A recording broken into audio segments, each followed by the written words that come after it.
দ্রব্যমূল্য মানুষের ক্রয় ক্ষমতার মধ্যে নিয়ে আসতে হবে। জুলাই অভ্যুত্থানের শহীদ ও আহতদের রাষ্ট্রীয় স্বীকৃতি প্রদান করতে হবে।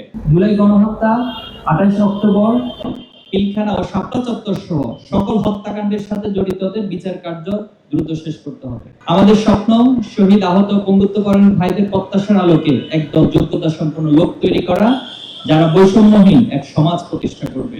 সেই প্রত্যাশায় 48তম প্রতিষ্ঠা বার্ষিকী উপলক্ষে ছাত্র শিবির 9 দফা সম্বলিত আহ্বান দেশবাসীর কাছে উপস্থাপন করছে। 1.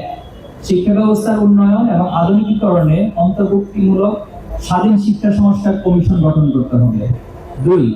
শিক্ষার্থীদের দাবি অনুযায়ী শিক্ষা প্রতিষ্ঠান সমূহে দ্রুত ছাত্র সংসদ নির্বাচন দিতে হবে। 3. জুলাই গণহত্যা, 28 অক্টোবর, পিলখানা ও শাপলা চত্বর সহ সকল হত্যাকাণ্ডের সাথে জড়িতদের বিচার কার্য দ্রুত শেষ করতে হবে। 4. জুলাই অভ্যুত্থানের শহীদ ও আহতদের রাষ্ট্রীয় স্বীকৃতি প্রদান করতে হবে এবং আহতদের যথাযথ চিকিৎসা সেবা নিশ্চিত করতে হবে। 5. দ্রব্যমূল্য মানুষের ক্রয় ক্ষমতার মধ্যে নিয়ে আসতে হবে এবং সকল ধরনের সিন্ডিকেট ভেঙে দিতে হবে। 6.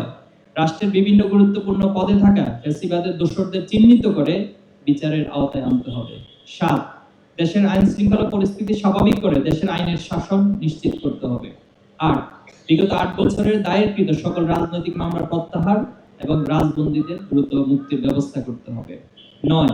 ফ্যাসিবাদ বিরোধী আন্দোলনে সক্রিয় সকল রাজনৈতিক দল, ছাত্র সংগঠনের সমন্বয়ে জাতীয় ঐক্য গড়ে তুলতে হবে।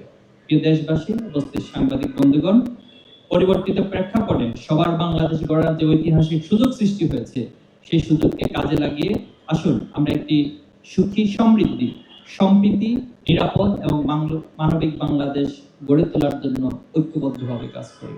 আমরা আশা করব ছাত্র শিবিরকে আপনারা অতীতে যেভাবে করে ভালোবাসেছেন, আগামী দিনেও আপনাদের দোয়া এবং ভালোবাসায় আমাদেরকে শামিল রাখবেন।